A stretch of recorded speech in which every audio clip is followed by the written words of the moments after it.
ফ্রিজে রেখে ফল খেতে আপনারা কারা কারা পছন্দ করেন? আমার তো অনেক ভালো লাগে ঠান্ডা ঠান্ডা ফল খেতে।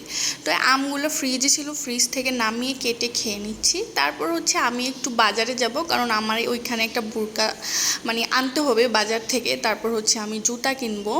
তো এই জন্য হচ্ছে রেডি হয়ে বের হয়ে গেলাম। আর ওইখানে দেখলাম ঘাসফড়িং। তো ঘাসফড়িংগুলো দেখতে অনেক বেশি সুন্দর লাগতেছিল, তাই আপনাদের সাথে শেয়ার করে দিলাম। যদিও ঘাসফড়িংগুলো ময়লা জায়গার মধ্যে ছিল, তারপর অনেক বেশি সুন্দর লাগতেছিল, তাই ভিডিওতে ক্যাপচার করে নিলাম। আর এখানে দুইটা ছেলে সবসময় আমার সাথে দেখা হয় আসা যাওয়ার সময়, তো ওদের সাথে একটু কনভারসেশন করে নিলাম। কথোপকথন করে নেওয়ার পর দেখলাম আমার স্টুডেন্ট, ওই যে আমার স্টুডেন্ট উপর থেকে কাকে যেন ডাকতেছে, তো তাকেও একটু দেখে নিলাম। বললাম মাই ডিয়ার স্টুডেন্ট, আমি কিন্তু বিকালে আসবো তোমাকে পড়ানোর জন্য। তো সে কিন্তু এগ্রি হলো, বললো ঠিক আছে মিস, আপনি চলে আসবেন। যদিও আমি যাওয়ার পর আর তার কিছুই ভালো লাগে না, পড়ালেখা করতে তার কিছুই ভালো লাগে না, সে শুয়ে থাকতে অনেক বেশি স্বাচ্ছন্দ্য বোধ করে। তো আমি বলি ঠিক আছে তুমি শুয়ে শুয়ে পড়ো, তারপরেও পড়ো। ছোট বাচ্চাদেরকে পড়াইতে গেলে এই একটা ঝামেলা যে ওরা হচ্ছে ওদের মন মতোভাবে ওদেরকে পড়াইতে হয়। তো আমি হচ্ছে ফুড ওভারব্রিজ পার হয়ে চলে যাচ্ছি বাজারে। যদিও আমরা বাজার থেকে একটু সাইডে থাকি, মেইন একদম বাজারে থাকি না, কারণ বাজারে থাকতে গেলে দেখা যায় যে অনেক কিছুতেই অসুবিধা হয়ে যায়, তাই হচ্ছে সাইডে থাকি।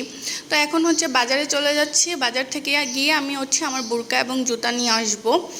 আর ওই দিন অনেক বেশি গরম পড়ছিল, যেটা আপনারা রোদ দেখে বুঝতে পারতেছেন যে কি পরিমাণ কড়া রোদ উঠছিল ওই দিন।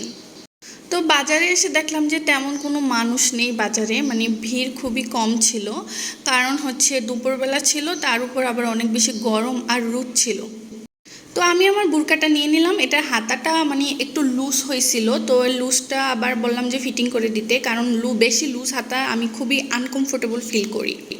এটা অতিরিক্ত লুজ ছিল, যে খাইতে গেলে বা হচ্ছে কোনো কিছু করতে গেলে হচ্ছে অসুবিধা হতো। তাই এটা আমি একটু ফিটিং করে নিলাম। যদি এটা বানানো বোরকা ছিল, টেলারের কাছে দেওয়ার পর টেলার হচ্ছে এটাকে বানাই দিছিল। তো আমি জুতাও নিয়ে নিলাম, জুতা আর বোরকা নিয়ে চলে যাচ্ছি বাসার দিকে। যদিও আরও অনেক কিছু কেনাকাটা করার ইচ্ছা ছিল, কিন্তু টাকা ছিল না। আমার বোরকাই আমার সব টাকা নিয়ে নিছে। এত বেশি ঘ্যাট দিয়ে আর এত বেশি কাপড় দিয়ে বোরকাটা বানাইছি যে দুইটা বোরকার দামই হচ্ছে আমার একটা বোরকাতে চলে গেছে। আর জুতাগুলো কিনেছিলাম মূলত রেগুলার পরার জন্য। জুতাগুলো তেমন একটা এক্সপেন্সিভ ছিল না বা দামি ছিল না, আর এই জুতাগুলো কম দামের মধ্যে খুবই ভালো রেগুলার পরার জন্য।